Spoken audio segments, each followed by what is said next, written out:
Good evening, everyone. Welcome to those here and those watching over the internet. This is the October 24th meeting of the Infrastructure Oversight Board. And we were going to start with the flag salute, so please join me.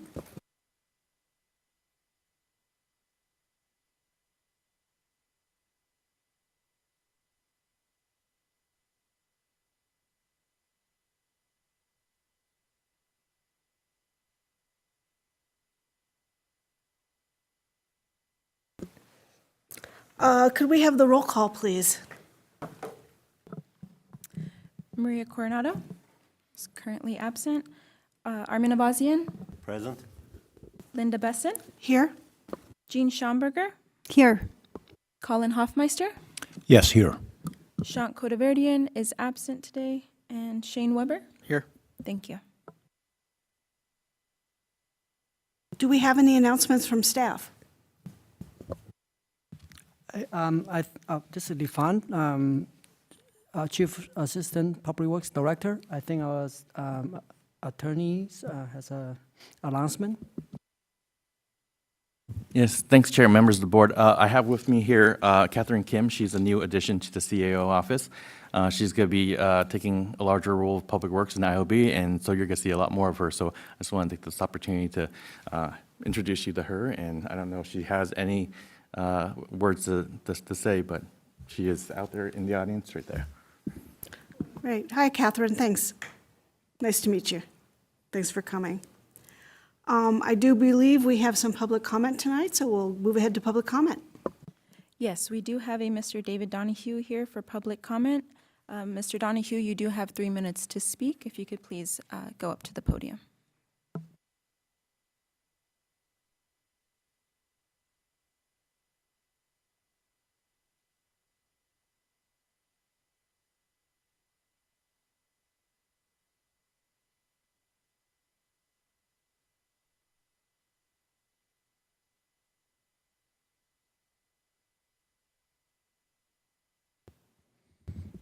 Good evening, everybody. My name is David Donahue. I'm a Burbank homeowner and business owner, and I happen to also be the president of Vision Burbank. We're a 501c4 nonprofit. One of the things that we like to kind of focus on are going to be some of the issues that are going to be affecting the community, and that brings me to this body today because of the greenhouse gas reduction plan. I know this is staff's presenting it to it, and talking to Ms. Besson, understand this is kind of like a dry run for you guys. My comments are the overall costs to the community and what does that do. I understand because I follow what Mr. Johnstone has been doing with Ms. Samara at Burbank Water and Power, and how they do their community outreach and on issues of rate increases. So we know that we have a series of rate increases that are going to be happening. This particular GGRP plan, as I've looked over it, has multiple very complex issues that are affecting Burbank, and my concern is at what cost. I understand that you have a particular metric, you have a calculator that can say how much the greenhouse gas emissions are, and you can somehow see how that works. I'd like to be able to understand that a little bit better as a member of the community. And I'd also like to request something that Burbank Water and Power has done, and I think is setting a very good precedent, which is community outreach, where at a location like this room, 104, where you could invite the community and have staff, and we could ask questions, and there could be a back and forth dialogue, as opposed to just a couple minutes in front of the body, and staff may or may not respond, and the board, the commission may or may not respond. And I know it's not city council, and that this is getting ready for that presentation, but my ask is to have an opportunity for the community to dive into the issues of what, how the transportation component is going to work, how BWP's component is going to work, how you're going to be taking away and preventing gas appliances in new construction. So those are one of any number of issues that are going to be affecting the community. When I say affect, I mean the cost of living is going to go up in levels that I'm unaware of and don't understand. And I'd like to understand so that I can advocate, or we can advocate, not only as a body representing Burbank, a component of it, but also just as an individual to say, okay, what the actual heck is this going to do to us? So I'm also here, let staff know and everybody know, we're paying attention to it. We're going to continue paying attention to it, and we really, really do need to understand it. Also, that is with the complete understanding that Sacramento has given 99.99% of these directives, and we have to follow unless we pay, or are charged huge penalties. I get it, but let's take a little bit more time, if we could, to figure out a way that we can have a back and forth with the community and ask the questions, what are going to be the requirements of us, and what is the cost going to be? Thank you very much for your time and your service to Burbank. Great. Thank you so much for your comments. Is there any other public comment? No other public comment at this time. Great, thank you. Is there any board response to the public comment? No? Okay, well, thank you, Mr. Donahue. Appreciate your coming tonight. Okay, we will move on to the consent calendar, which is the approval of the minutes of the IOB meeting held on September 26th. Were there any comments or changes to those minutes? Okay.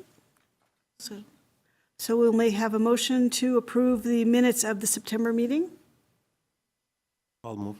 Thank you so much. Any second? I second. Wonderful. Please call the roll. Maria Coronado is currently absent. Armin Avazian, Yes. Linda Besson, Yes. Jean Schonberger, Yes. Colin Hoffmeister, Yes. Sean Codaverdian is absent, and Shane Weber. I'll abstain. Thank you. Thank you, everyone. We'll move on to reports to the board, and the first report is on the 5-year infrastructure fund budget forecast. Chair, just really quickly for the record, I wanted to note that the minutes were approved by a majority vote of 4 in favor, with 1 abstain and 2 absences.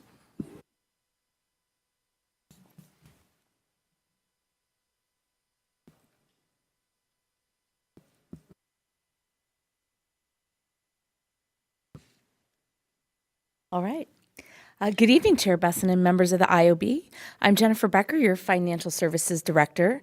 I'm here tonight to present you with a financial report for the Municipal Infrastructure Fund, also known as Fund 534. Fund 534 is our primary unrestricted funding source for citywide maintenance and capital projects. And let's go ahead and get started if we can pull that PowerPoint up. There we go. So just a brief look at what we're going to review tonight, starting with a report of our total revenues and expenses for the infrastructure fund as of the fiscal year ending June 30, 2024, and how that compares to our actual original projections for that year. Then we'll take those year-end numbers, including our remaining fund balance, and incorporate this year's budget to give you a projection of what our remaining balance will look like at the end of this current fiscal year. After that, we'll look at a 5-year forecast for both revenues and expenses for the infrastructure fund and talk about some of the economic factors driving those projections. And lastly, we'll take all of that information to provide you with a bit of an outlook for the upcoming fiscal year 25-26 budget and look ahead at the plans for our CIP development process. So before I go any further, I do need to point out that the city is still in the midst of our year-end financial audit. So the fiscal year 23-24 numbers you'll see before you tonight are not considered truly final until we receive an unmodified opinion from our audit firm of Lance, Sull, and Longhard, and we're in the middle of that process right now. Once the audit is complete, we will issue our annual comprehensive financial report, also known as the ACFR. The ACFR contains a fully audited report on all of the city's funds, and we are scheduled to bring that to the City Council in January. So let's start with a slide that many of you have seen before, and this is Burbank's commitment to infrastructure that was directed by the voters as part of Measure P. Our infrastructure funding policy dictates that the city dedicate 50% of our 3/4 cent transactions and use tax approved as part of Measure P to the Municipal Infrastructure Fund. Additionally, the city dedicates an annual $4.7 million general fund maintenance of effort contribution, ensuring that those new TUT revenues did not supplant the city's level of annual capital spending prior to Measure P.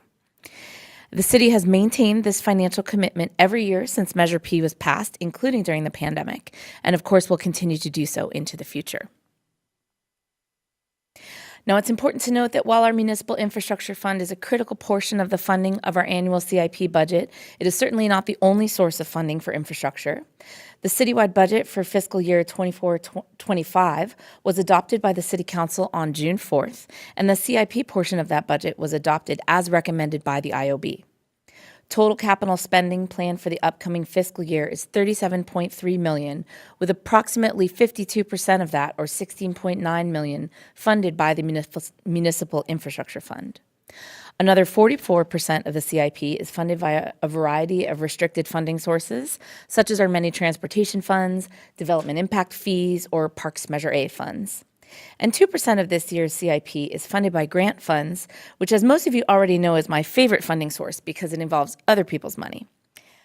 The city has a long-standing policy of trying to identify and use the most restrictive funding first for projects that qualify in order to preserve the maximum amount of unrestricted funding for projects that otherwise would not have a dedicated funding source.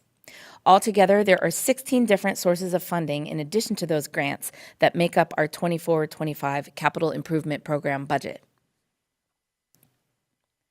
With that, let's begin with a look at our Fund 534 revenues. The Infrastructure Fund has 3 main categories of revenues. First, as you are well aware, that Fund 534 receives that 50% of the city's total TUT tax, a revenue that was approved as part of Measure P. Now, while TUT is a tax on sales, this revenue stream works a little bit differently than traditional sales tax in the way that online sales are treated. With traditional sales tax, revenue from online sales gets pooled with the rest of the county and distributed to cities based on their proportionate share of brick and mortar sales tax. With our TUT revenues are based on the delivery address for online sales, since this tax is unique to Burbank. So for every dollar spent online by a Burbank resident or business, the TUT revenues stay right here with the city. As a result, our Measure P revenues initially grew faster than traditional sales tax revenues, but now have leveled off due to changes in the way certain large retailers are reporting sales and other economic impacts, which we'll talk about in a minute. So the second revenue source for the Infrastructure Fund is the General Fund MOE, or Maintenance of Effort, which was established by City Ordinance in 2018. This $4.7 million annual contribution is based on a 3-year history of General Fund infrastructure spending prior to the passage of Measure P, and like I mentioned earlier, ensures that our Measure P revenues do not supplant the city's previous contributions to infrastructure spending. And the last revenue category is interest. Like any other city fund, our infrastructure funds earn interest on its cash balance, which do account for a growing portion of the fund's overall revenue. Interest earnings will vary based on the size of the Fund 534 fund balance as well as current interest rates. And those interest rates right now are providing pretty favorable returns for the city compared to the prior few years. And there are also some one-time contributions from other funds or year-end accounting adjustments that may appear in this revenue category from time to time. So let's take a look at our revenue performance from fiscal year 23-24. This graph shows our projected revenue of $22 million on the left versus our actual revenue of $21.8 million on the right. You could see for the first time since Measure P was approved, our TUT actually came in just a bit lower than our projected revenue by about $500,000. While sales categories such as general consumer goods and restaurants and the overall economy in general remained strong, the city's sales receipts were significantly impacted by the Writers Guild and SAG-AFTRA strikes that took place between July and November of 2023, excuse me. Overall, business and industry sales during that time period were down 26% from the prior year, with motion picture and equipment sales plummeting 49% as a result. And these have been slow to recover even after the strikes have ended. With entertainment being the driving industry in our city, we estimate that the strikes cost the city an estimated $1.7 million in business-related sales tax and TUT revenue. And this does not even include all the peripheral businesses that support the industry, like restaurants and retail shops that may have also been impacted. The general fund continued to maintain its commitment to infrastructure, contributing that $4.7 million to the fund as expected, shown in that green area of the chart. And in that little yellow area is our interest earnings, which outperformed projections by over $300,000 due to the current elevated interest rate environment and a larger than expected overall cash balance in the infrastructure fund. This helped offset some of those revenue losses in the TUT category, bringing our total revenues to just about $200,000 short of our initial projections. Now let's review our original budgeted appropriations and how they compare to our actual expenditures for the 23-24 fiscal year. Out of a total Fund 534 budget of roughly $22.7 million, the city spent approximately $19.3 million. Our maintenance spending, represented by that red area, actually exceeded the original maintenance budget. This was due to some unexpected costs to repair a slope failure at DeBell Golf Course after the winter rainstorms, in addition to some maintenance cost overruns. $1.3 million in additional budget funds were requested and appropriated by the City Council at mid-year to cover these costs. As for our capital or CIP budget, total expenditures for the fiscal year were just shy of $12 million compared to an adopted budget of $16.9 million, as shown in the gold area of the chart.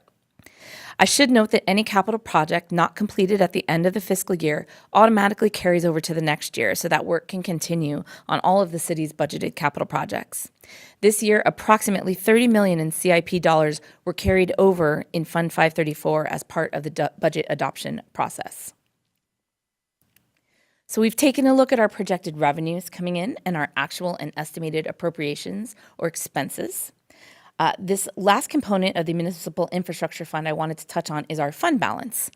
Think about revenues like your monthly income coming in to your checking account and budget appropriations as your monthly or yearly expenses you have going out. Well, your checking account is usually never at $0, or we like to hope it's not. There's always a little bit of balance left over, and that spending cash in a governmental fund is called fund balance. It's just kind of like that on a bigger scale. So we finished fiscal year 23-24 with a Fund 534 fund balance of just over $5.8 million. As I mentioned previously, this number won't truly be considered final until our year-end audit is complete. And for 24-25, for this current fiscal year, we're projecting total revenues of $21.1 million. Offsetting that, we adopted an O&M budget of $5.7 million and a capital budget of $16.9 million. And this leaves us with a projected fund balance at the end of 24-25 of just under $4.3 million that is available for future appropriations. I should note that this balance does not include the $10 million that the City Council approved to set aside for the future Civic Center project back in September of 2022. That's being kept in a separate reserve and is not considered part of our spendable fund balance. Okay, so let's take a broader view of our Fund 534 revenue. And with a look back at the last few years, as well as a forecast of where we're headed for the next 5 years. The first 3 columns on the left are the last 3 completed fiscal years for which we have final results, while the remaining columns with those more muted colors are our projections for the current year and the next 5 years. One thing we can take away from this chart is stability, right? All those bars look pretty much the same with only moderate growth, which we like here in finance.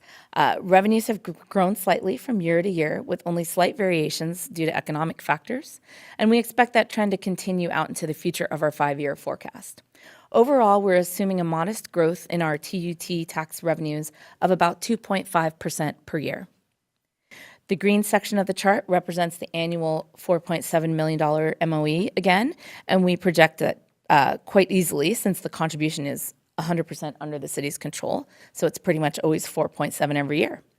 And while the yellow section represents interest earnings, this accounts for only less than 5% of the overall Fund 534 revenues. But it is growing both due to the current interest rates and the amount of cash available in the fund on which we are earning that interest. We expect that growth to be tempered a little bit in future years as interest rates are projected to ease. Overall, we are projecting just under, sorry about that. Yes, overall, we're projecting just under $22 million in total revenue for fiscal year 24-25, increasing to about $23.5 million in year 5 of our forecast. So why all this focus on revenues? Well, the amount of revenue we project from year to year dictates the amount we are able to appropriate during each budget cycle. Again, on this chart, those 3 bars on the left represent the last 3 years of spending, while the more muted colors represent projected future spending. Here you can see some solid growth in spending between 2021 and 2024 as the city emerged from the pandemic and began to make significant progress on our CIP projects. The area in the blue represents our operations and maintenance, or O&M budget, and includes items budgeted annually that are non-capital in nature, things like building and park maintenance, repairs and related supplies, surveys and inspections, tree trimming, and traffic equipment. The orange area represents capital projects that were approved by the IOB and the City Council to be included in the Capital Improvement Program budget.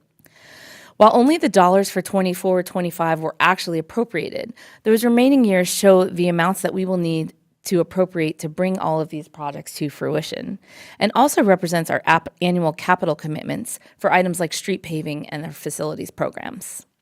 Now, the gray striped area shown at the top of each of those bars in the future years is critical because that represents the available revenue dollars that have yet to be allocated in each of those fiscal years. So this is where the IOB plays a big role in prioritizing how those dollars are utilized in future budget years, with an estimated $3.5 million available next year, growing to over $12 million in year 5 of our forecast.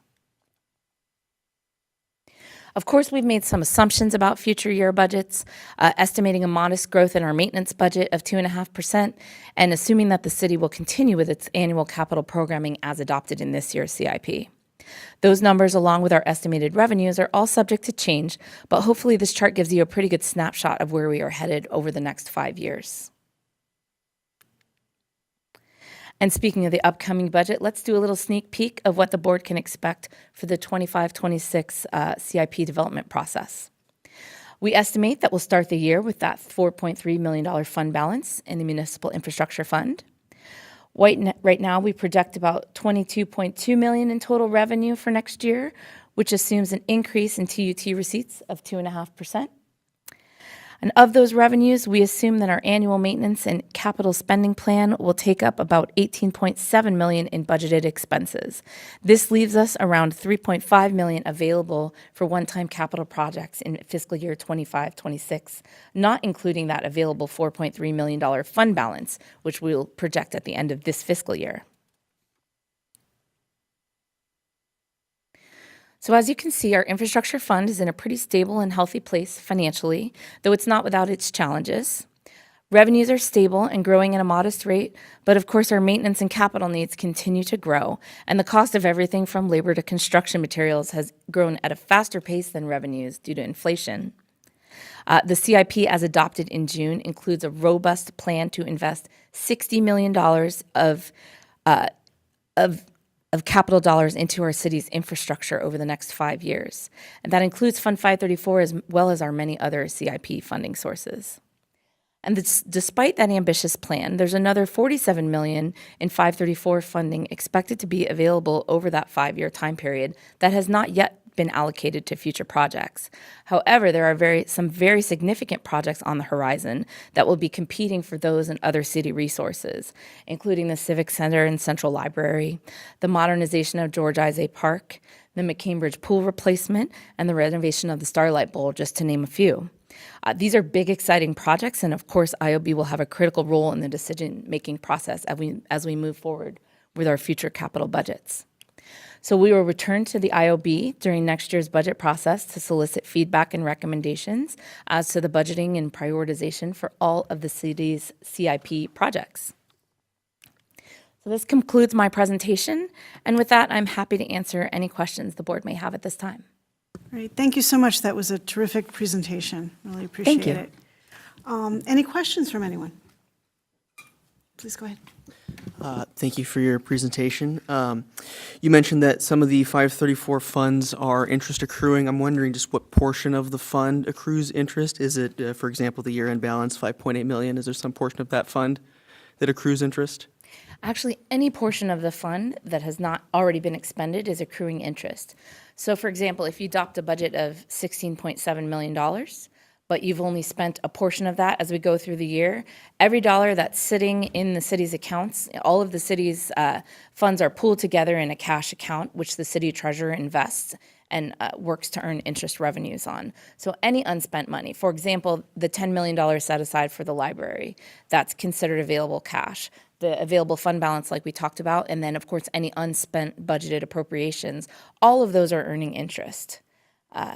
So the larger the cash balance we have, the more interest we earn, and then of course the higher the interest rate, the more interest we earn also. Sure, okay, thank you. And so you said that all those funds are lumped together in one account, and I assume that the income or the interest accrued is divvied up between departments or however.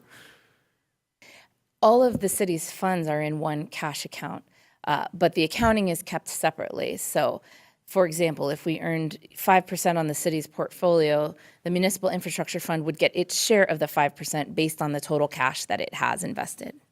Okay, thank you. Sure. Anyone else? Go ahead. Thank you for the presentation. The projected starting balance for 4.3, is it already accounted for the current projects, or it's a surplus from all of the projects that happened and closed? It's more of a surplus or an ending balance from either closed projects or when revenues are slightly over projections. So it doesn't include budget balance. So if a project is already approved and budgeted, it's not counted as part of that fund balance because it's committed to a project already. So that fund balance that you see, the 4.3 million, is truly available funds to use for infrastructure. And not appropriated? That's correct. Okay. Anyone else? Please go ahead. Thank you so much. Super interesting. Thank you. Well presented. Thank you. I always appreciate when people say finance is interesting, so. It is. So I have a few questions here and there. My first question is actually on the general fund $4.7 million allocation from 2018. Is there any interest escalator for that? Or, I mean, that's now 6 years old. Is there any provision in that for keeping up with changes to costs? No, there is no provision to escalate that maintenance of effort at the time. The board, I believe, the IOB, a couple years ago, did recommend adding an escalator to that. It's not something I would necessarily recommend because there are times when the budget does well and the times when the budget doesn't go well, and we have to make cuts. And if you commit yourself to an annual increase, then there are years where it could impact other funds and other things that the other priorities that the city council has. So the 4.7 million is sort of the baseline commitment that's in our ordinance. But at any time, the city council could elect to contribute more to infrastructure if they chose to do so. That's just the floor. It's definitely not the ceiling. But we wouldn't necessarily recommend putting an escalator onto the floor, because then there's sort of no way to kind of roll that back in years where we may have an economic downturn or a recession or other things. Right now, we've sort of committed to putting those dollars in an infrastructure fund where there might be other needs. Thank But yes, you. over time, the 4.7 will Right. buy you less and less, and that's just, the nature of money. Right, exactly. I mean, it's lost value already in 6 years and will continue to do so. I feel like smart financial people would be able to find some index or mechanism to have this flex in some way. Maybe in a range, or maybe in a very low escalator. You mentioned a few times as sort of like maintaining, holding space for maintenance through that, and I just feel like we're losing purchasing power from that element of it. So just a thought. The good news is it's only 20% of your overall revenue. Sure. And so the majority of your revenue is growing every year with the economy, and that's the transactions and use tax. Sure. Thank you. So, so on the, understood the strike as a significant impact or a little bit of impact to last year. I want to look a little bit contrasting that concept with the next 5 years. It looks like from fiscal 24-5 to fiscal 25-6, there's a little bit of a drop in the forecast. I'm on your slide 10 in fiscal 24-5 to fiscal 25-6. The bar looks a little shorter. Those are expenses, not revenues. These are expenses. Okay, so why is that going down? So it's not, well, the available funding is what it is every year. So in 24-25, we actually elected to adopt the budget that was slightly higher than our revenues. What we did is we used a little bit of the prior year's fund balance. So for this year's budget, our expenses or our appropriations actually exceeded our revenues. For 25-26, we're only committed to really expending the blue and the orange. That gray bar is just the difference between sort of what we're committed to spending and what our available revenues are. You actually could go even above that if you choose to do so during the budget process, and recommend we use a little bit more of that fund balance like we did in the current year. But that's one-time dollars. So once you do that, then of course it's not available to use the next year. Okay. And then just one more then on your slide 9 of the 5-year revenue projection. Of course, the city is planning a lot of economic activity, particularly in the housing sector, in the next few years. Pretty imminently, we're going to have a lot more people living here. Yeah. How have you factored that into these projections? Well, it's interesting because if you were to look at the general fund, which receives a variety of revenue sources, for example, property tax, that's one where we're going to see some significant gains over the next few years, because as you build more housing units that pay more property tax, right, your revenues get bigger. With TUT, it's different. We are being pretty conservative. I will admit to that. I would much rather we perform better than my projections than for us to project too much, commit to a budget that is based on a very high projection and then end up short on the revenues and not have enough come in to support our capital plan. 2.5% is a conservative estimate.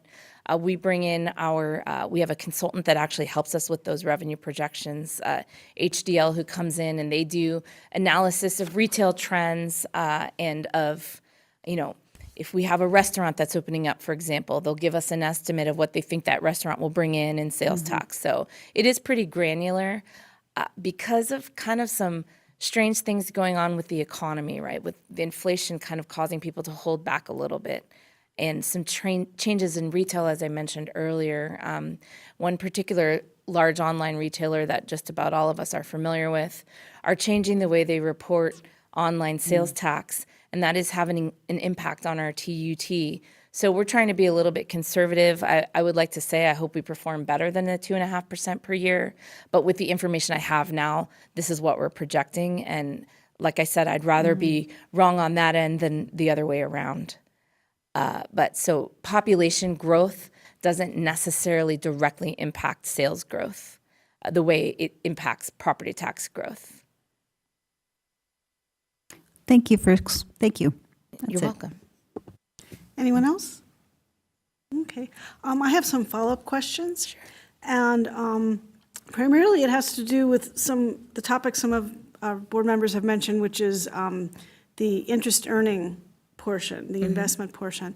So you said that the portion that's allotted to us in terms of earning the interest is part of a greater fund. Is that supervised by the treasurer's office? Yes, the city treasurer office invests all of the city's funds that are available in various platforms, right? I mean, it's not all sitting in one account that earns interest. She goes and buys, various investments according to our city's written investment policy to try to maximize the city's interest earnings. Now, that city written investment policy, is that written to encompass this type of sales tax revenue? It's not related to the type of revenue. Okay. It's more about investing idle cash. So it'll say things like you want to have a certain amount of cash on hand for emergencies that's not tied up in investment where you can't pull it out. Or it'll dictate the type of investments. For example, we can't go buy Bitcoin with city money. That's a perfect example of something you would not want to risk with government funds. So it limits the types of investments, the amount of money we can have in one particular investment to kind of, hedge your bets, and then also the amount of idle or available liquid cash that you want to have on hand. But it doesn't specify, for example, how you might invest sales tax or property tax or different types of revenues, because once the revenues come into the city, it's all in the same pool. Okay, because I would think that the Measure P revenue is a little bit different from that regular sales tax because it is specifically dedicated to infrastructure, as opposed to some of the other sales tax, which just goes into the general fund and general revenue. So where I'm going with this is that it may be worth considering a different type of investment strategy for the Measure P funds that maybe is a little more aggressive. And the reason I say that is because of what we saw with the strike and what you pointed out, and how the investment income kind of saved the budget in this last year. In a certain way, it brought us up to par. We came in over projections because the interest rates grew. I wouldn't say it saved the budget. It's Okay. still only 5% of our overall revenue for the fund. We would not set up a separate investment policy for a fund relative to the total city. This is actually a pretty small fund and a small portion of our overall revenue. If you look at something like, all of the money in BWP and the general fund and all of the city's other funds that we have, you want to pool that cash and kind of diversify all the funds as opposed to having one investment strategy for one particular fund. It's just kind of not how a government investment plan would work. Okay. Yeah, I guess where I was coming from is that there's a need for a lot of that, like you say, those funds to be liquid, to be accessible for various reasons, just the functioning of a city, whereas our budget kind of works differently than that. We have a specific, like you mentioned there was an emergency, and so the golf course needed funds. Right. So that's something that I can see, okay, we need to have some liquidity for that. But I just was kind of trying to wrap my brain around how much of that investment fund is really kind of static that could be maybe a little more aggressively invested versus a need for liquidity. I think for the city's overall cash, you're really trying to do a little bit of everything. But I would argue that for a fund that's capital in nature, you'd want to keep a lot of liquidity. For example, we may do a huge project, and then we get our invoice for $10 million that we have to pay on this project, which means we need that money to be liquid right away. It can't be tied up in something. A capital fund like 534 makes big one-time payments, it's not paying salaries or sort of monthly, day-to-day type things. So you really do want a lot of liquidity in a fund like that. And that's the advantage of pooling all of the city's funds together, is that you always have liquidity for when a fund needs it, and you can kind of trade back and forth, as opposed to managing just this fund and managing, just the next fund. What would end up happening is you'd have to actually have more liquidity and less aggressive investing, because you're trying to keep an amount for each fund as opposed to keeping like a pooled cash fund. Got it. Okay, great. Thank you so much. Appreciate that. Anything else from anyone? Just go ahead. Sometimes I feel like Columbo. Just one more question. This is on the sort of long-term unfunded resources, and you mentioned that those would be competing for resources with other maybe smaller scale or shorter time frame projects. Could you mention again sort of what the timeline is for when those would reach the competition stage?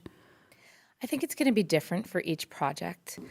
You've obviously heard some, already the IOB's received some presentations on the Civic Center and Central Library project. So that one's probably maybe more fully baked than some of the others, but Parks is working on the master plan for George Isay Park. So the question is taking these big projects and kind of spreading them out timing-wise, and then for, bigger projects, you may also have to consider issuing debt to do either one or multiple projects, in which case we'd need the available funding to make those payments. So we haven't really gotten as far as figuring out the financing strategy for some of those bigger projects. They're sort of in the works now. I don't know if they would necessarily compete against each other, or if the city would sort of develop a forecasted timeline and come back to the IOB and say, this is the project we're moving forward with first, or this is in the pipeline for this year versus this year. When you're looking at the size and scope of all of these projects, it really probably goes out further than our 5-year time horizon.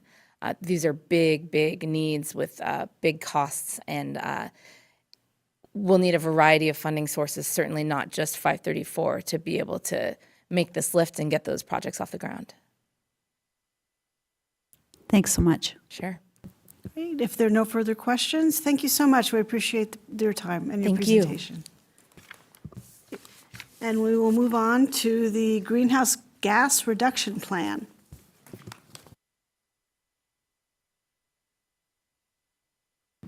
Good evening, Infrastructure Oversight Board members. My name is Drew Johnstone, and I'm your Sustainability Officer at Burbank Water and Power. It's my pleasure to be here. I think this is my first presentation to this board. I've made my rounds to the Sustainable Burbank Commission, BWP Board, other commissions, so it's great to be with you. Welcome. Here tonight. Thank you. So I know the agenda says I'm going to be presenting on the Greenhouse Gas Reduction Plan, but in reality, I'm going to be presenting on the Greenhouse Gas Reduction Plan Status Report. The GGRP, as we call it, the acronym, was adopted by City Council in May of 2022.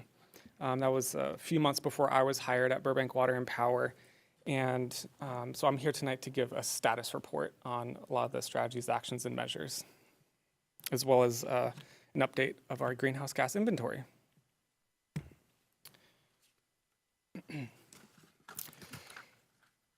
So as I mentioned, GGRP was adopted in May of 2022.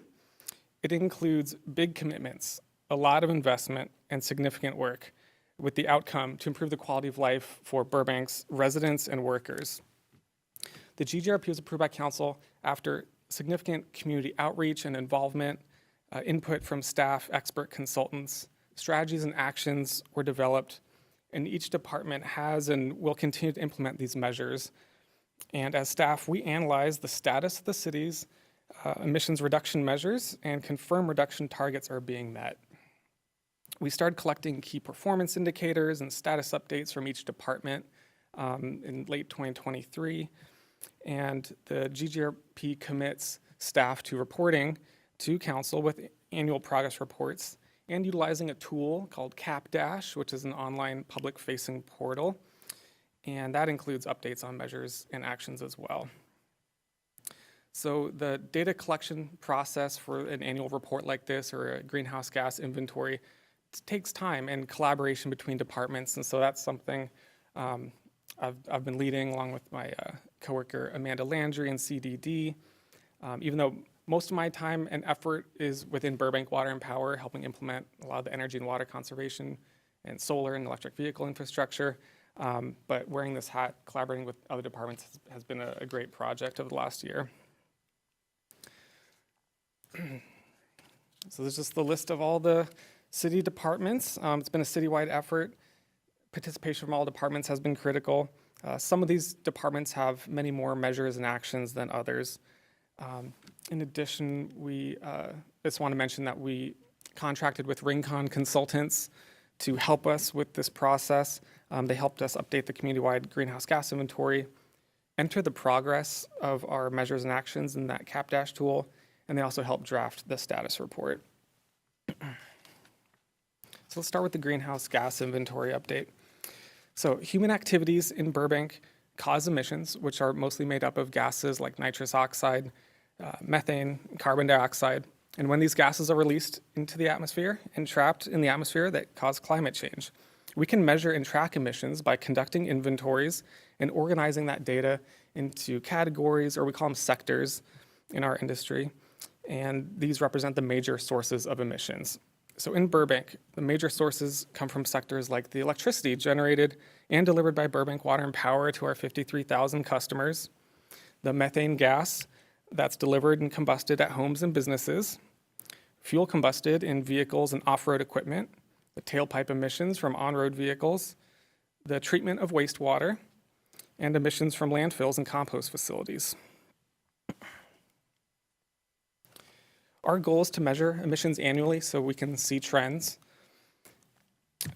Myself and Amanda, we've been coordinating with the departments to send them curated data collection requests. So we sent everything to everyone, it wouldn't get done. So we send data requests in either spreadsheets or Word documents for them to help collect the data we need. And for this greenhouse gas inventory, we collected data through the 2022 calendar year. We started this process in late 2023, so 2022 is the year that we had the most complete data. So what were the results? Here are the results of each of those sectors with the second column with the 2019 emissions and then 2022 emissions in the third column, which is the most recent year. And I guess the most important number to look at is in the bottom right corner. Our community-wide emissions decreased 11% in those 3 years.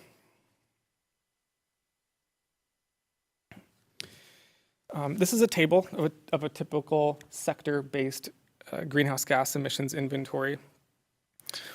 So you can just see in the bars the different sectors there. And then I also thought it'd be helpful to split out into a pie chart as well. So the upper pie chart is the same thing as that bar on the right.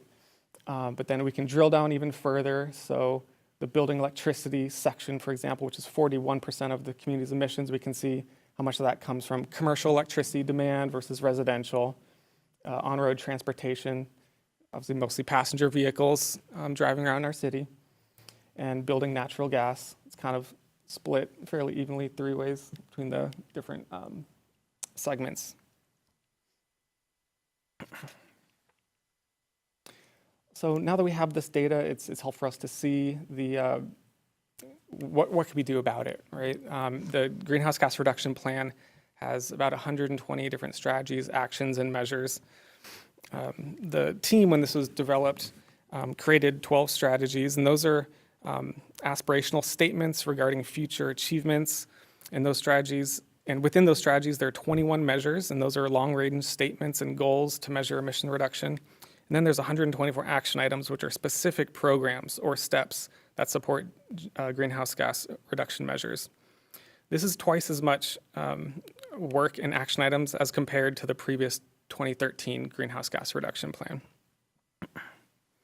And the measures are organized in the plan into short, medium, and long-range goals for these measures. And so we'll be primarily focused on the short-term goals. So I did create some slides for 3 of the largest departments, which are CDD, Public Works, and Burbank Water and Power. So CDD is a significant department. They've got 9 of the 12 strategies in the greenhouse gas reduction plan, like building efficiency and electrification, Some of those example measures include exploring partnerships with nonprofits like Grid Alternatives, which help install solar photovoltaics on low-income properties, promote all-electric buildings, provide technical resources and trainings for builders and installers, initiate a separate permit process to track gas-to-electric HVAC and appliance conversions. Reducing passenger vehicle miles traveled. Some example measures include implementing sections of the Complete Our Streets plan, provide clean, abundant, affordable, accessible public transit with a zero-emission bus fleet by 2040. Transportation demand management.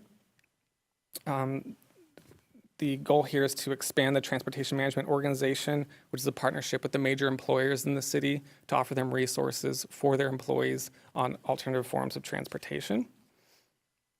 Oh, excuse me. And with zero-emission vehicles, one of the goals was to implement a electric vehicle charger reach code, and that was completed a couple years ago. Parking, implement managed parking, price public parking. With the water energy nexus, an example of this is to continue to enforce the model water efficient landscape ordinance, and this is a state code. There's another goal to modernize at least 3 irrigation controllers citywide each year to reduce water usage and maximize water efficiencies and upgrading systems throughout the entire city by 2030. When it comes to carbon sequestration, the primary measures here are planting trees, and with the goal of planting 2,000 net new trees by 2030. Another measure there is to implement a tree removal in lieu fee, which provides funding for the city to plant a new tree equivalent to every tree removed from private property, as well as look at electric landscape equipment. When it comes to city government actions, examples here are implementing flexible employee commute programs with a target of having 25% of city employee staff utilizing telecommute options. And another city government action is completing annual progress reports like what we've done here and a triennial greenhouse gas reduction plan review and update. When it comes to adaptation, this is about educating the community about the dangers of heat exposure, identifying low-cost mechanisms to reduce the impacts of extreme heat on the community, and partner with the county's Ready LA program. There's also a measure to complete and implement a robust citywide vulnerability assessment and adaptation plan, which would be led by CDD Fire and Public Works. And lastly, develop a mechanism to evaluate the biodiversity in the city and policies and programs to maintain or increase native species. In Public Works, one of the measures here, it relates to energy generation. I've taken a tour of our municipal landfill. It's a fantastic site that's really well managed. And one of the goals in the GGRP is to identify grant funding opportunities to increase landfill gas capture even more. And we can utilize that methane gas to generate electricity. We've got a waste to energy plant there that generates significant energy for the Burbank community, and that's considered renewable energy. Vehicle miles traveled, the Public Works measure here is implementing the Safe Routes to School program and the Complete Our Streets plan, and increasing active transportation mode share 2% by 2030 and 3% by 2045. I did find a picture of one of the Safe Routes to School intersections. I know there's a document on the Public Works website with all the before and after photos of these crosswalks near schools. When it comes to zero-emission vehicles in Public Works, they're tasked with conducting a city municipal fleet optimization study to understand the potential to replace their fossil fuel vehicles with zero-emission alternatives, with the goal of replacing 25% of light-duty fleet vehicles by 2030. And that study was completed in 2022. And the Water Energy Nexus, again, continuing to enforce the model water efficient landscape ordinance. And then organic waste diversion. So this is a big program I'm sure you're all familiar with, but we have to meet Senate Bill 1383, the organics and recycling requirements there, and reduce organic waste disposal 75% by 2025. A lot of work's been done there. When it comes to city government action, Public Works is supposed to establish a plan for converting all the outdoor lighting at city facilities, city parking areas, and parks to light-emitting diodes, which save significant kW and kWh. And another goal is to electrify 25% of existing city facilities by 2030 and 100% of existing city facilities by 2045, as well as make sure all new constructed city buildings are all electric from the start. And adaptation, similarly, is participating in that vulnerability assessment and adaptation plan. And BWP, my home department.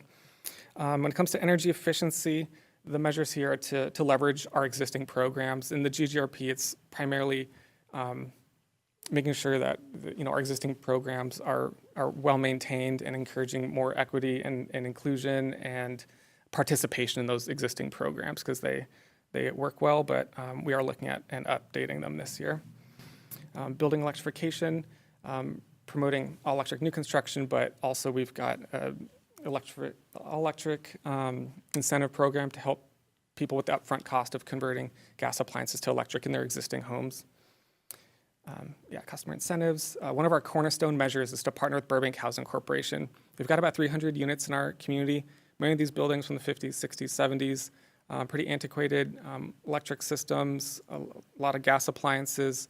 So one of our goals is to help them electrify their units, make them a healthier place to be, and of course help them with their new construction projects as well. We've already helped them with 4 units. They were new construction, and we helped them with some of their appliance choices. And renewable energy and storage, this is a big one for us. I mean, we're working on meeting state requirements from the Renewable Portfolio Standard. So our requirement is to ensure that 60% of retail sales come from renewables by 2030 and be 100% carbon-free by 2040. We're currently at about 42% renewables being delivered to the community. And we're also looking at our own facilities for rooftop solar and battery energy storage potential. When it comes to smart grid integration, this is communicating with our customers who have smart thermostats, heat pump water heaters that can accept a signal from us when we experience really high peak on our system, that if they can adjust their thermostat a bit or choose when they use some of their large appliances to help ease some of the grid conditions. There are programs like that. LED streetlights. Burbank Water and Power has already converted over 92% of the city's streetlights. The last remaining 8% are the decorative units that are look like candlesticks, or they call them Shakespeare lamps in some of our neighborhoods. So those will be the last to be converted because of the cost and complexity of those, but we'll get to those in the next couple years. EV charging, we have programs for public charging infrastructure. We've got about 107 public EV charging stations on curbsides and parking structures. And we also have incentives for residents and businesses who'd like to install EV charging at their properties. And advanced meter infrastructure, these are the digital meters we have. And we need to continually update those to make sure that they are working as well as they should be, and they are. So in the GGRP status report, which I believe you received a PDF of, it's about a 21-page document. It's the status report. So the status report doesn't go through all 120 actions. It goes through I believe it's 19 strategies. And next to each strategy is one of these icons. There'll be some complete, some ongoing, some pending, et cetera. And then if there's a quantitative measure like a percentage, there'll be a percentage next to that strategy as well. CapDash is the public-facing dashboard that Rincon Consultants has developed for a lot of their clients. There are numerous cities that have a CapDash system, so ours has been live for a couple weeks. Truthfully, it's not the easiest to navigate or understand. So this is some major feedback we gave them. They're going to be trying to incorporate our feedback in the next update to their website. But a lot of the sectors are up there in tabs at the top of the website. And then when you click on one, it'll give some key performance indicators or a percentage of completion. But one thing that we were really hoping to have in this system were all the updates that we received from staff, because we did a lot of hard work reaching out to the staff throughout the city, like, what's the status of this action? What's the status of this action? And they give us, they typed out updates. So it's text updates that we weren't able to get in the CapDash system. So we're trying to find alternative ways to share that great information that we received from staff. So in the meantime, we've created an addendum that will be posted alongside the status report that we'll share with council in December, and that'll be published on our website as well. So next steps, I've given this presentation, I think this is probably our 4th or 5th one, and we'll continue to do presentations and outreach. I really liked Mr. Donahue's suggestion of doing more community engagement and educating the community on all the amazing things in the GGRP, because I don't think many people know about it or the breadth of measures that are in it. So I love that idea. Maybe we can do some videos, things like that too. So yeah, we'll continue to monitor all these things, do annual, triennial reviews. And of course, we got to get down to business. We got to implement. It's great to have this plan, but we got to work on implementation. GGRP, ballpark estimate here is $2 billion worth of investment if you think about everything in here, and it also includes references to other plans like the Integrated Resources Plan at BWP. Think of all the new energy sources we're going to be procuring, all the construction that would happen throughout the city, infrastructure projects, et cetera. And most importantly, we are actively seeking out grants to help with this. We know it's a huge endeavor over many, many years. There's a lot of enticing funding opportunities from the state, federal government, and other organizations. So we are actively trying to seek those out where we can. I believe that is it. I'll be happy to try and answer any questions. And if not, I could always get back to you. Thank you. That's a lot of information to get our arms around. Yeah, I know. A lot going on. But yeah, the main thing was just letting you know that the status report has been made and it's available for review. Wonderful. Thank you. Let me open up to any questions from the board. Oh, go ahead, please, Mr. Weber. Thank you for the presentation. On page 19 of the status report, under off-road equipment, off-road diesel, there's a substantial increase in the diesel gallons consumed from 2010, 2019 to 2022. I was wondering if you had any information about that. Is the city acquiring new equipment? I imagine this encompasses the landfill equipment and other types of Caterpillar equipment. Yeah, that's the type of equipment that is primarily referring to. Let's see, page 19. Yeah. Yeah, so we basically looked at the fuel consumption data from Public Works and their equipment, and that is what they used. So yeah, I would imagine it's new equipment or just an increased use of that equipment as well. Yeah. Sure, okay. So you wouldn't know then specifically offhand The details what of all the increase is, because it's a significant increase, so I'm just wondering where that arises. These machines are becoming more fuel efficient year over year. Yeah. I believe the city is purchasing newer equipment. So I'm just wondering where that large increase comes from. And it might not necessarily be new equipment. It could be the same old equipment that they use. They're just using it more of it. I don't want to speculate, but Sure. Maybe they were relying on vendors for some things before, and now they're doing more stuff in-house. It's hard to say. Oh, got it. Okay. Makes sense. Thank you. Thank you, Mr. Hoffmeister. Yes. Hi, thank you for your presentation. I can see there's a lot of challenges to try to meet all these goals, and the city's also trying to increase population. Thanks for addressing that about the fuel. I saw that too, and it was kind of interesting to see that big increase.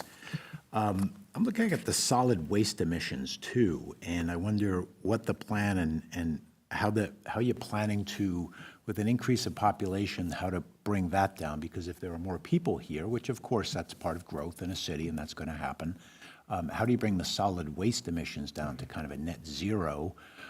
Because it seems like you're going to have more diesel trucks to process this type of thing.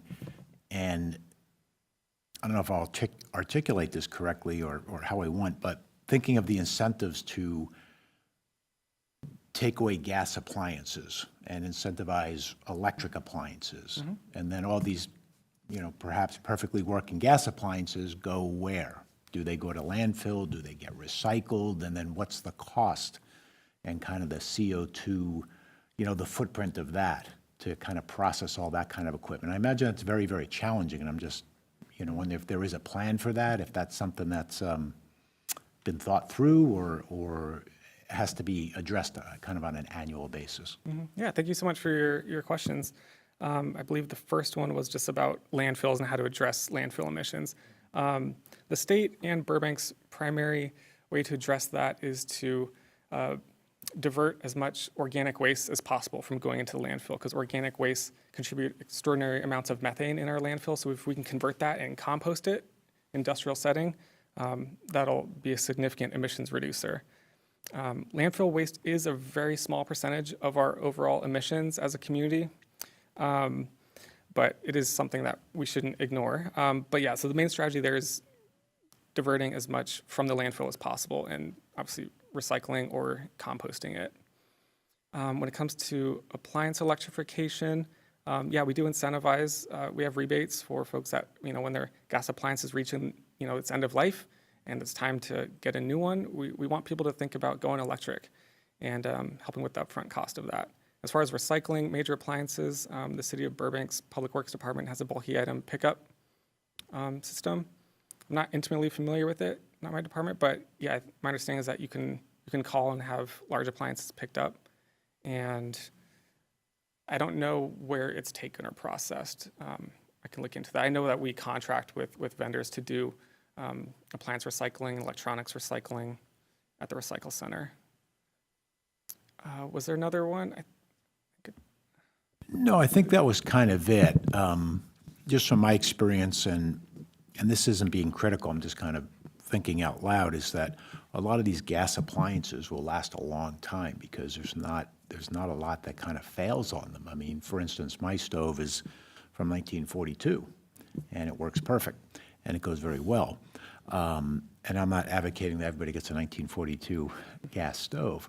But a lot of the electric appliances, my understanding is they burn out and they kind of fail. So then I'm just thinking, okay, well, they become useless in a couple of years, whatever the life cycle is, and I don't know that you would have the information on that. And then that ends up going to landfill, picked up by a truck, handled, processed. And so again, I don't have an answer, and I'm not trying to be critical. I'm just trying to understand sometimes the whole electrification of appliances, at a residential level. Mm-hmm.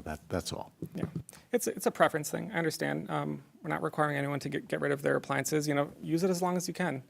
Absolutely, that's the best thing you can do. But a lot of folks do want to upgrade to something newer, more modern. Induction cooktops are fantastic. They work very well. You can get them from $1,200 up to $10,000 because all the major brands use them, including the high-end companies like Wolf and Sub-Zero and Viking. So yeah, and so that's something that, cooktops is one thing. It's a very personal thing. I get that. It's not for everyone, but we found in surveys have found once people try induction, they really love it because of the speed, controllability, and it should last. It shouldn't be a 2-year item. It should last a long time. Thank you. Mm-hmm. Thank you for the presentation. I want to just first tell about my personal experience. When I was remodeling my house, I took the benefit of most of the rebates that Burbank Water and Power offered.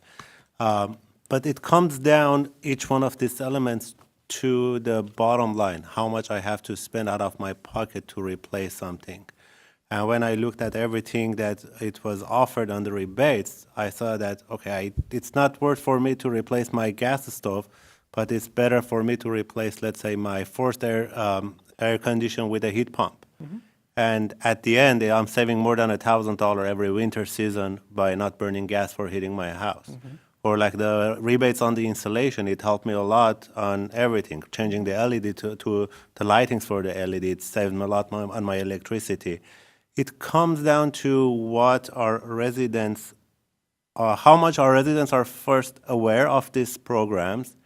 That comes down again to the outreach program, how much outreach we do to our residents for everyone to be aware of these great offers. And secondly, how much it will benefit them to use this.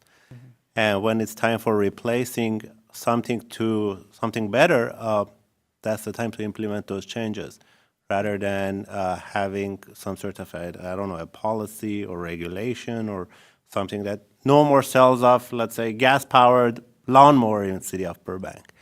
Well, guess what? I can drive up to another city and buy that gas-powered lawn mower if I really want to use a gas-powered mower. So we have to look at the policies, how it will benefit our residents, and how we can just make things good on both sides of the story, not just one-sided policies or direction to the public. I agree. Another comments I have, we are always talking about electrifying this, electrifying that, electrifying fleets, changing electric cars. I'm not against electric cars. I'm in the market to buy an electric car myself. But does our grid is able to support, do we have the power to provide electricity, let's say by 2035, that it's going to be probably we estimate more than 90% of our fleets or vehicles or the city residents drive electric car.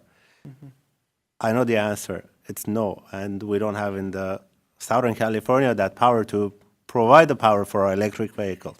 Right now in the hot summer days, our grid sometimes fails. Our transformers, we hear sometimes explode during the night because of the grid failure or other issues.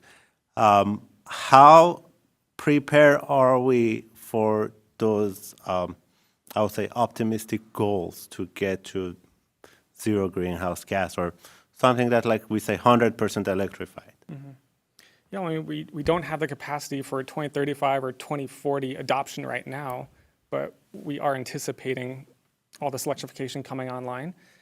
So what we do every 5 years is prepare an integrated resources plan. So this is our 40-year outlook on anticipated growth, anticipated demand, how much new generation do we need to bring online, and what programs can we do internally to make sure that things are going to be okay and we maintain our 99.999% of reliability that we have in Burbank. So yeah, we do anticipate this growth. Our power supply team, our transmission distribution team, our linemen, they're upgrading our system all the time. We've upgraded about half of the city from 4 kV to 12 kV, so we've got plenty of capacity in much of the city. And some of the areas of the city, like the hillsides, are going to be a little bit later to upgrade, but we're working on it. But yeah, I mean, Burbank Water and Power prides itself in its reliability and our power supply staff, so we'll make sure that reliability is our, one of our 3 tenets: reliability, affordability, and sustainability. So we'll continue to work on it. Yeah. Okay. And one more comment I have. You mentioned briefly about applying for grants and funding sources, and Ms. Becker mentioned we like to use other people's money first. I encourage, and I see that we are not, comparing to other cities around us, City of Burbank is a little bit behind in applying for those grants. And I know based on looking at the reports of most of, I would say, common grants that I see around us coming from states, especially DOT, Caltrans. So I highly encourage we look into more options. My employers, last year only we planned $2,000 trees using grant funds, grant dollars, without spending a dollar from the city resources. Nice. And you are saying 2,000 trees by 2040, I believe? 2030. So if there are funding resources available outside that we can use, using those funds, planting 2,000 trees in 1 year is it's a great achievement if we can find some sort of fundings that are available out there. Yeah, absolutely. I just applied for about $6 million from the Department of Transportation. We actually applied for the first round. We didn't get it, but we were told we were highly recommended, so we were close to winning, we think. So we applied for round 2. We're waiting to hear back from the DOT on that, but that'll fund another 64 EV chargers throughout the city.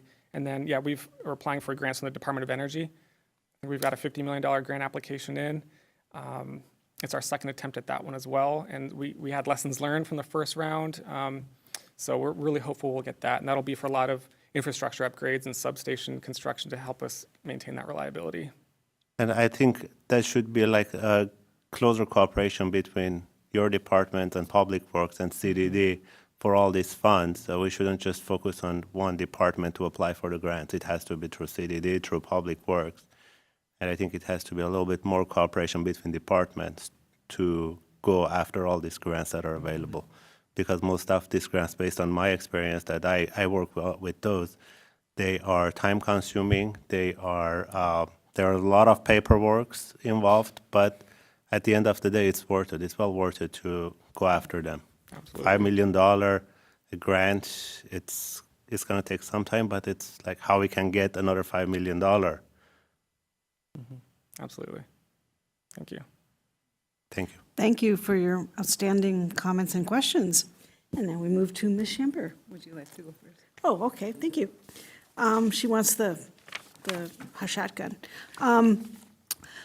I really appreciate how a lot of what the presentation is and what the planning is data-driven. I'm a big fan of data. I'm a big fan of compiling and using data to make these type of really important decisions and planning and future insights and so on. I do have a concern about the apples-to-apples comparisons. For example, 2019 was pre-pandemic, 2022 is post-pandemic, and that made a huge difference in people's lifestyles in terms of driving, in terms of a lot of things, consumption, of all different things. How we were remodeling our homes, so I just want to make sure that if we're going to do comparisons between 2019 and 2022, that we're still compiling data for 2023 and so on. I can't wait to see 2023 and 2024. Okay. Yeah. Okay, so that we can have it go out over time and we're not just looking at those two graphs. Absolutely. Yeah, our goal is to do this annually. Terrific. I had a question about natural gas versus electricity, and that was already kind of addressed. And going off of some of these other comments too, in personal experience, I bought a hybrid car. I had to install a charger in my garage. There are rebates, there's equipment and so on. My biggest challenge was finding an electrician because there's a lot of electricians that do not do that.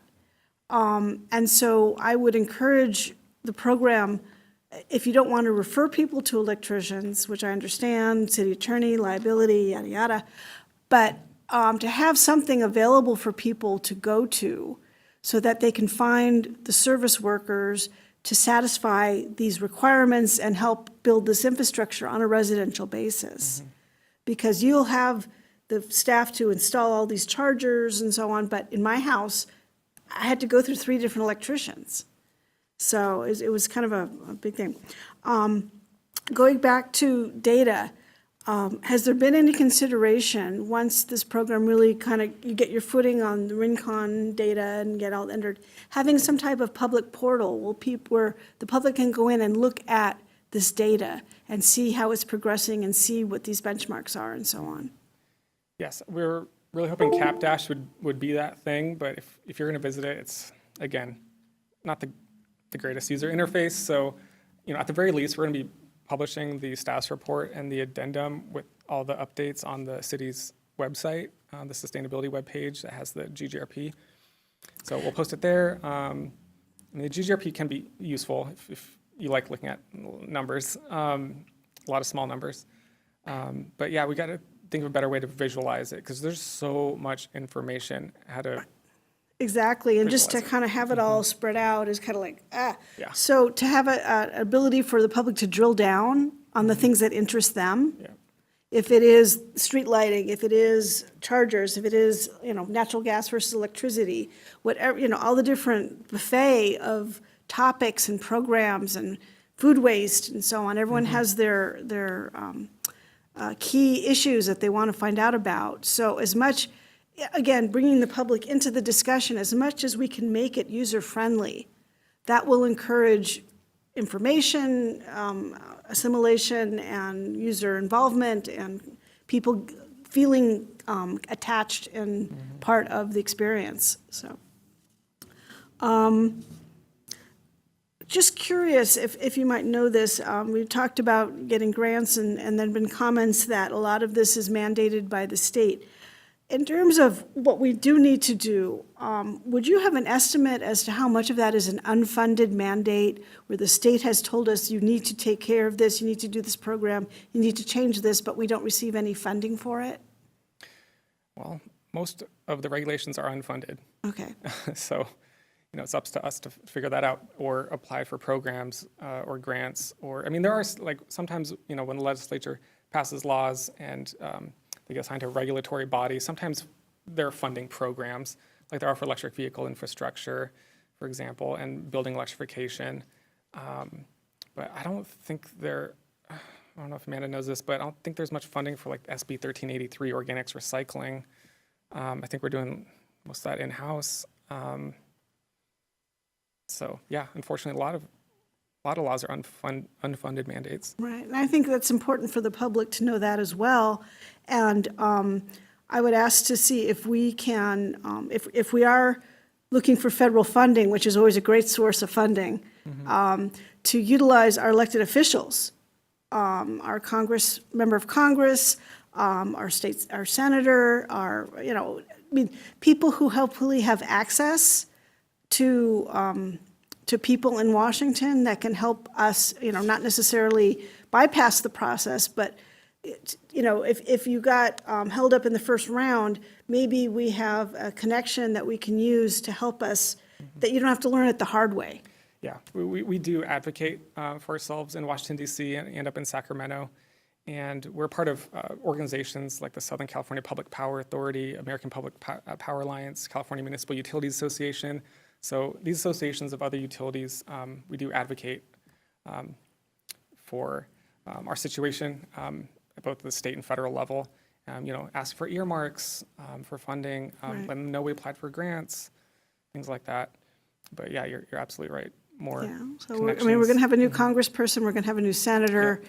Hopefully, maybe we can kind of say, and they're both from this area. Yeah. So I'm hoping that maybe that kind of helps with these unfunded mandates and getting some federal grant money. So thank you. That's my questions for you.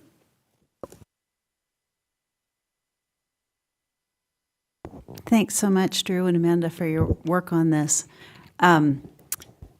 So this brings back a lot of good memories for me because I was on the Sustainable Burbank Commission ad hoc subcommittee that worked really closely with CDD in the update for 2022. And Drew, I just want to mention that one of the strongest recommendations at that time was to hire a sustainability officer in the city. And so it was, a very good outcome to have you come to our city. I think it won't surprise you if I say, from the perspective of our recommendations, we did feel, and I'll say I continue to feel, as though your position in BWP, which is fantastic, isn't broad enough for the city. It can't be. And while, water and power, very big elements of this plan and everything that needs to be achieved, your arrival was much heralded, and it was a disappointment that it didn't go far enough. And when we had benchmarked other cities' sustainability officers, many of them were resident in, say, the city manager's office, or they had an independent office. So I would love to see that role grow, you to get more resources, the city to devote more resources. Because, and thank you for highlighting, CDD and Public Works and things that Water and Power is doing, but what we were advocating for is everything the city is doing has an opportunity to contribute to the GGRP, achievement of its goals. And it's as Ms. Besson was saying, there are so many opportunities in it, and as you cited, how many strategies and measures and all that. So, so I do just want to put back out there as this goes forward that there is more to the GGRP than resides in these particular departments, even though these are, the biggest rocks. So I just want to put that back out there. Ms. Besson also mentioned that I just want to drill down a little bit on the data, the 2019 to 2022 data calculation and the impact of the pandemic. And So I see where you've got data about residential and commercial electricity, and then you've got a 6% net reduction in building electricity from there. To go down a little further, residential went up a fair amount, commercial went down a fair amount. So it would not, one theory would be the 3/4 of 2020, most of 2021, and a lot of 2022, all of the patterns had changed. Commercial was down, residential was up.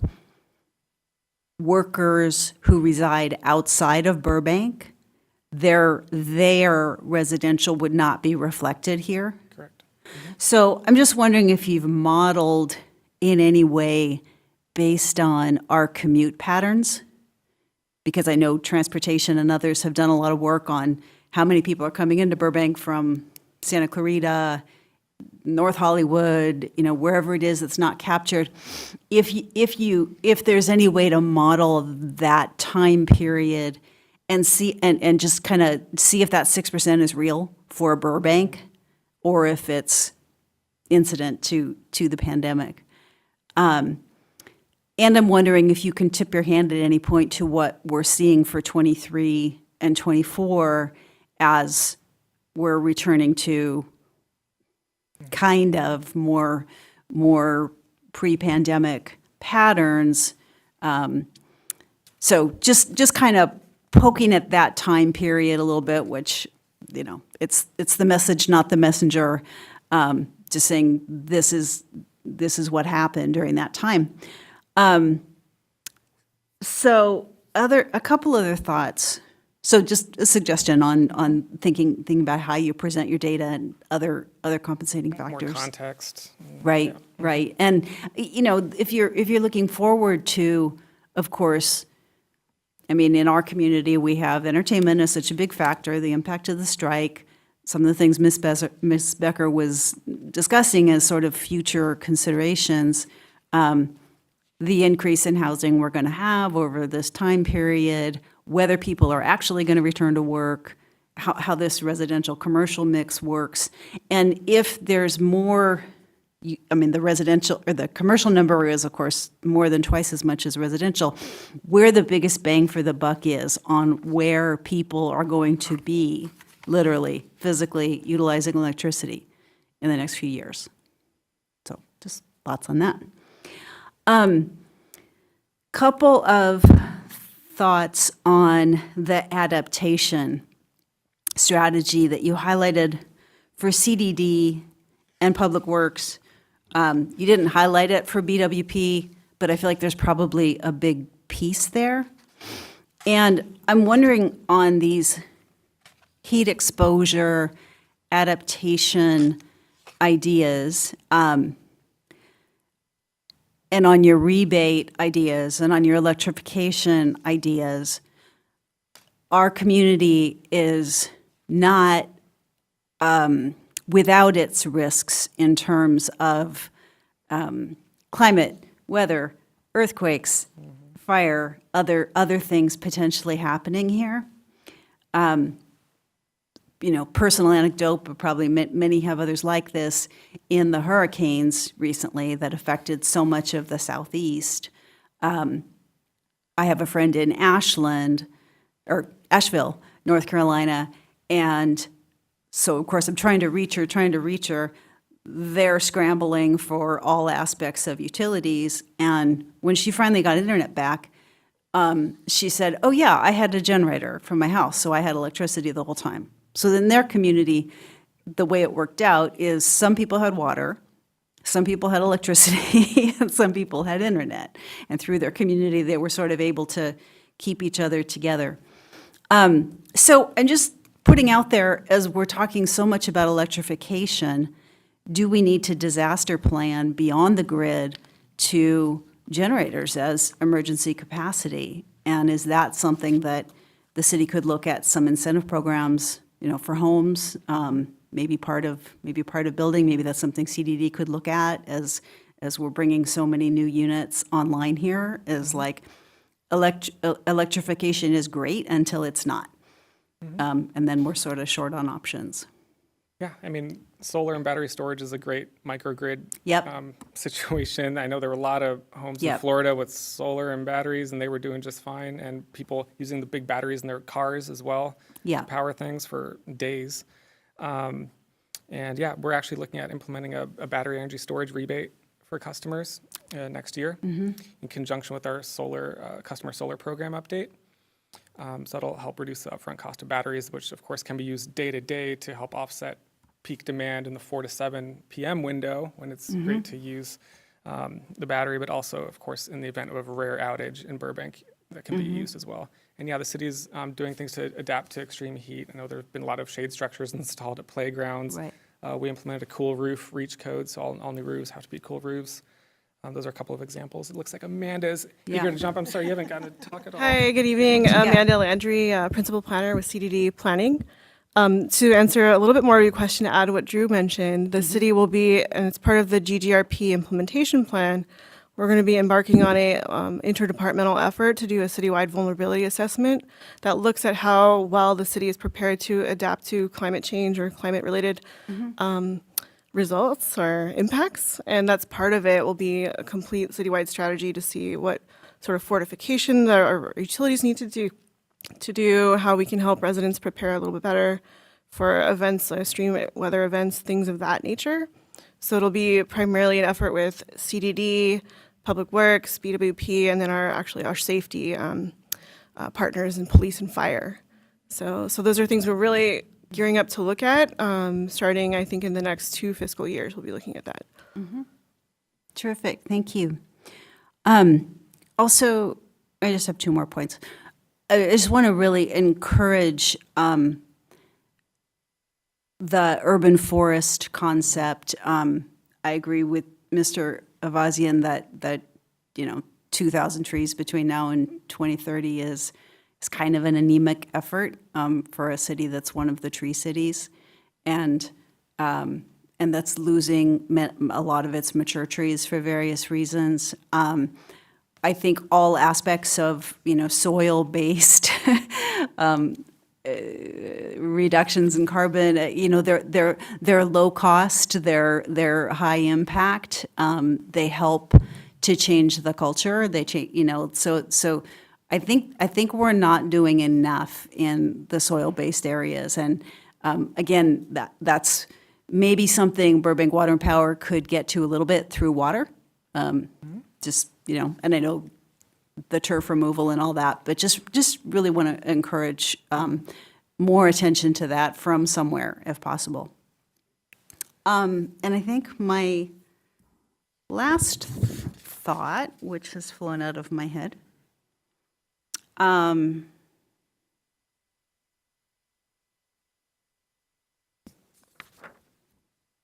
looking. Oh, it's right here. So Capdash, I'm glad it's online. I remember when Rincon pitched this to the city, and it's, if I recall, it's their proprietary dashboard.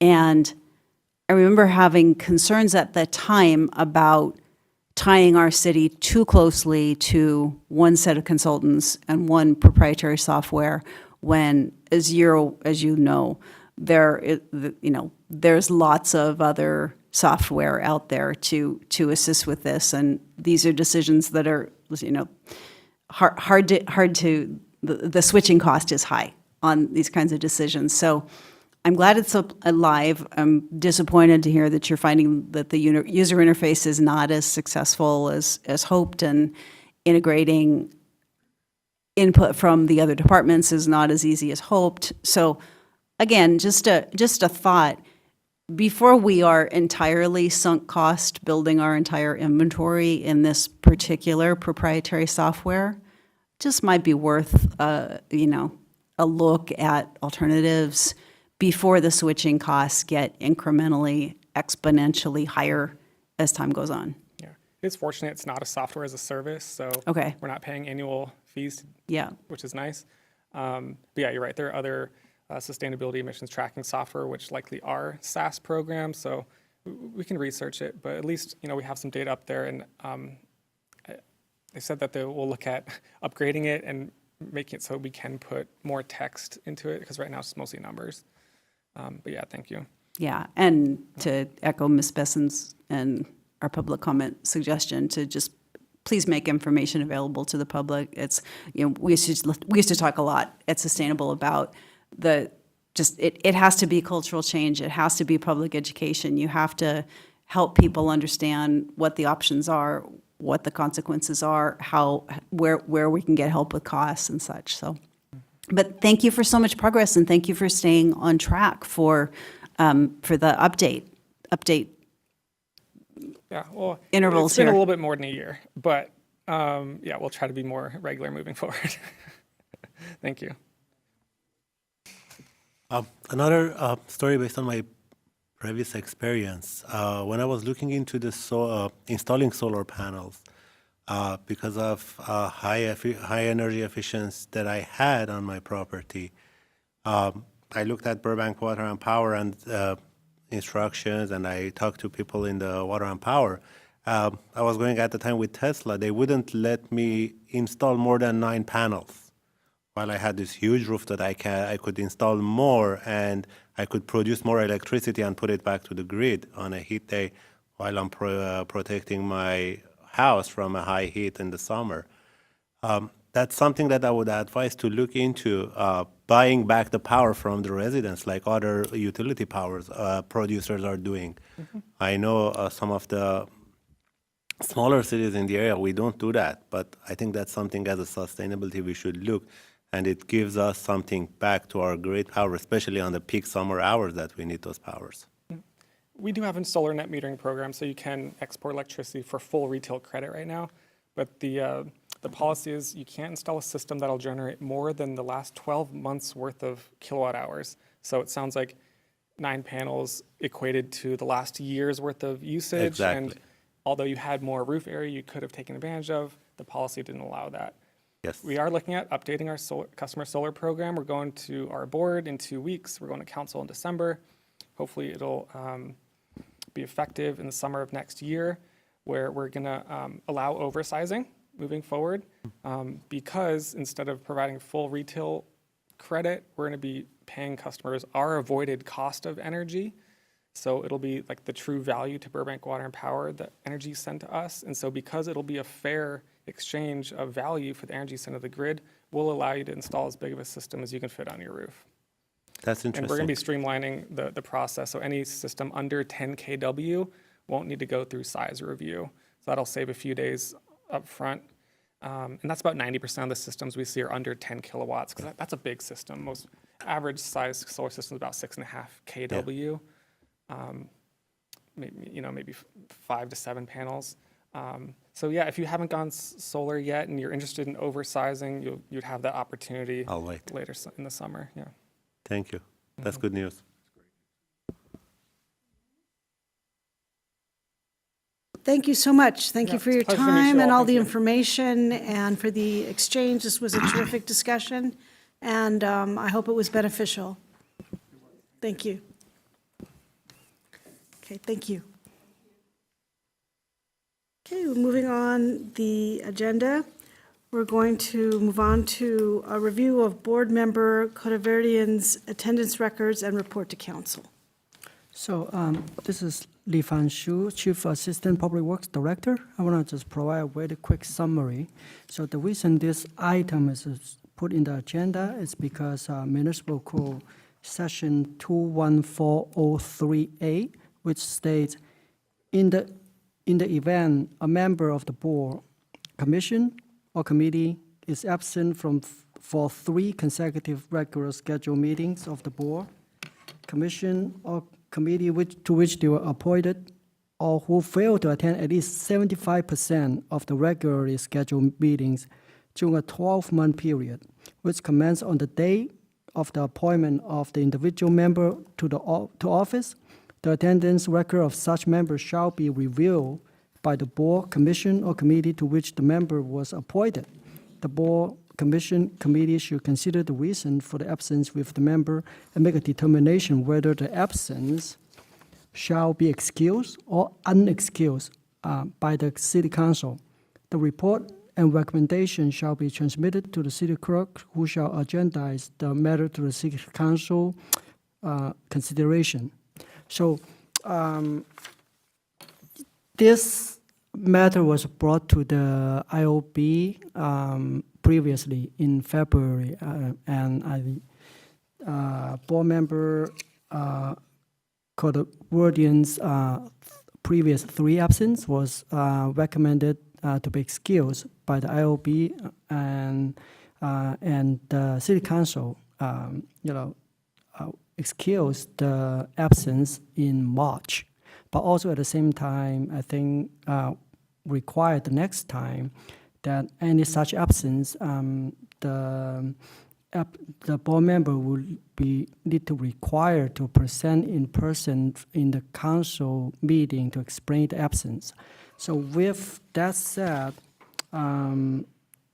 with the September absence, board member September and January absence, it's the June 2024 and the September 2024 absence. Board member Cordian's has, attendance dipped below the 75%. So that's necessary to have this item put in the agenda. So I think board member Cordian communicated he still wants to remain on the board. However, being promoted to be a partner of a national law firm he require him to do a lot of traveling, and make it very difficult for him to attend any future meetings. However, he will try his best to do so. He's not available to attend tonight's meeting because he has a previous committed charity event that he's attending tonight. But he want to convey that message to the board members and for consideration. With that, I think I headed to Chair Besson. Thank you. Does the city attorney have any comments on the situation? I don't have much more to add, to Lee-Fan's report, but again, this is kind of a unique situation. I think you've, as the board, had considered the previous absences, and last time around, part of the consideration was a representation that he could continue attending meetings after those absences were excused, and now there seems to be some issues, so it's up to the board, according to the code, to decide whether, hey, is there enough here to make a recommendation to council to say, hey, the justification makes sense, we want to recommend as the board to excuse him, or if you cannot make that recommendation, you can also convey that to the council as well.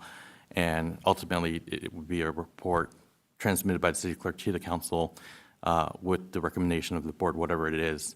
And usually with that process, consistent with last time, it would be whatever the board decides as its recommendation, and a draft report would be prepared by staff and usually finalized and executed by the chair, and that gets transmitted to council for the consideration. So it is really up to the board whether or not they decide there's enough information and justification for the excuse to make a recommendation for his absences to be excused, or whether you decide that there is not enough information or justification to recommend an excuse. Great, thank you. I'd like to add to the discussion. I had email exchanges with Mr. Codavarian and Mr. Berkman over the past week about the situation, advising him that based on the municipal code, even though the previous absences were excused, because of these additional absences, he was now in violation of the benchmark for attendance. And my personal opinion is that when we discussed this with him in February, he reassured all of us that he would now be attending meetings. If you remember that, he said, as was quoted, that he had been promoted to be a partner in a law firm, and, but he felt that things were settling into place and his attendance would happen. And unfortunately, that hasn't been the case. So my feeling is, at this point, based on the email discussions back and forth, as was stated, he does want to remain on the board, but he also understands that this is the board's decision as to whether or not he does remain on the board. And I'm sorry, the board's recommendation to city council and then city council's decision. And again, he was advised that whatever happens here, he would need to go to city council and appear before city council and explain in order for him to stay on the IOB. So with that information, I'd like to open it up for discussion. Anybody's thoughts on this issue?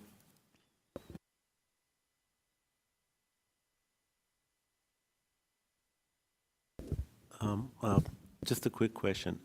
Can we postpone this to our next meeting?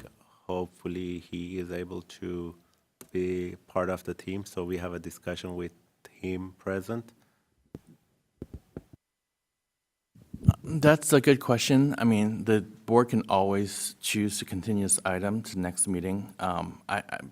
There are some practical issues with that. Namely, now we have an extra absence based on today, so that contributes to it. I mean, I guess he had an opportunity to present a writing or an email to the board, but I don't know if there was a separate writing submitted to the rest of the board members to try to explain the absences. But if that is the board's preference to push this out to another meeting, that's a possibility. But that also means that's an additional time before this recommendation gets to council, so council can make the ultimate decision whether or not they want to consider excusing his absences or not. My feeling is that he made it clear that his absence tonight was not due to his work. So that, to me, has some significance. And so I was asked by Mr. Berkman, do we want this on tonight's agenda? And I said yes. Go ahead, please. It does sound to me from the communication from Board Member Kodavarian that these absences may continue. So with that said, I think we should perhaps consider this matter this evening.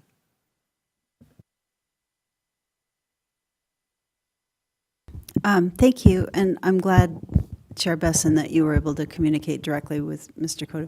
Kodavarian. I had thought of doing that and just didn't have my own bandwidth to do that, so I appreciate that input.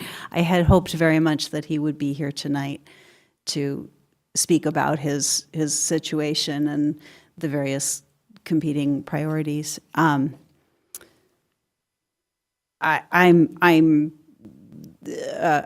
conflicted. I really value Mr. Kodavarian's contributions to this board when he's here, and I wish he was here more. And for a relatively small board, I feel like each of us carries a lot of opportunity to participate. So an absence is felt.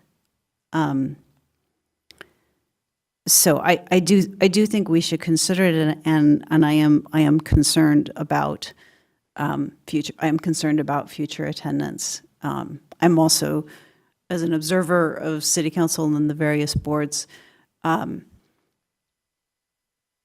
as the council frequently observes, it hasn't come up with this board in particular, but as the council frequently observes how much talent is in our community, and how, the high number of applications for various boards and how difficult the selection of an appointment of board members is at any given time for all the boards. And so with our responsibility to the city, I feel that it may be appropriate to recommend to the city making this seat available to someone who has an opportunity to attend. I'm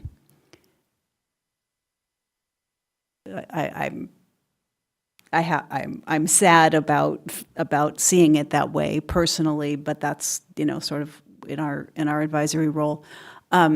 I would recommend, if, depending on what the action is, perhaps discussion with Mr. Kodavarian might be, there are other opportunities to be involved in this board as a member of the public.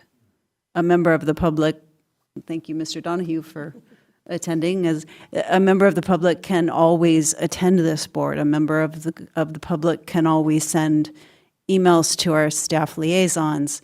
A member of the public can always contact one or all of us in Brown Act compliant ways to contribute. So I guess I feel like it's not that we wouldn't ever possibly see him again if there's not a return, but there might be other ways to participate.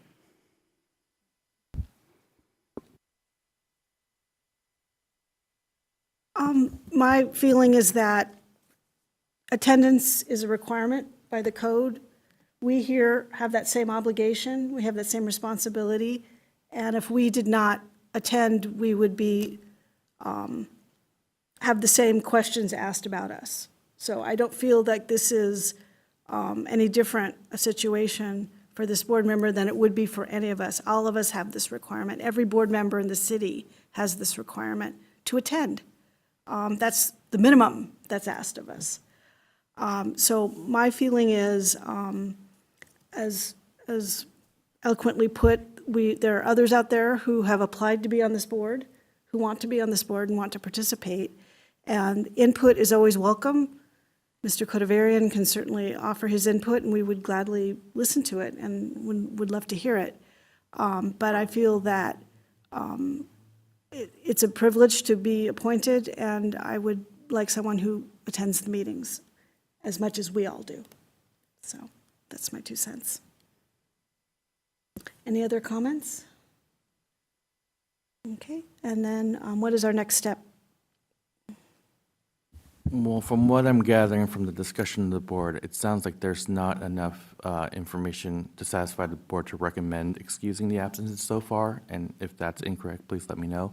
But if that's the consensus of the board, which is to make a recommendation to council for his absences to not be excused, I think the next step is to move to adopt the board's recommendation, which is to not recommend excusal of the absences, and authorize the chair to work with staff and finalize that report to submit to council. Great, thank you. Is there someone who would want to make a motion?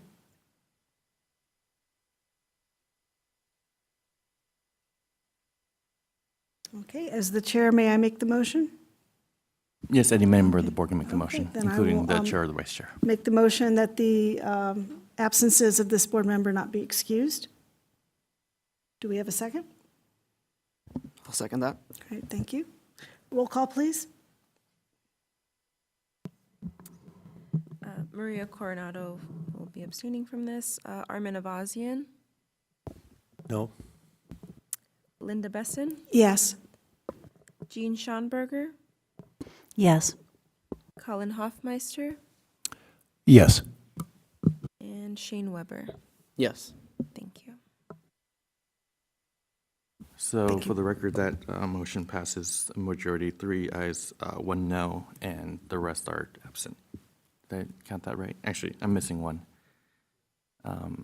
It was 4 ayes.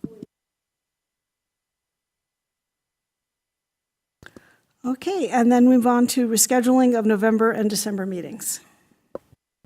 So because the November and the December regular meeting both falls on holidays, so the recommendation is consolidate those two in the single meeting as it has been done in the past.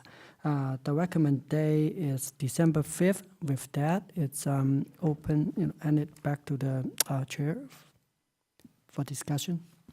Okay, so we would not have to meet in November. We would just meet in the beginning of December. I believe we did the same thing last year, if I remember correctly. So any discussion on this? Is everyone available?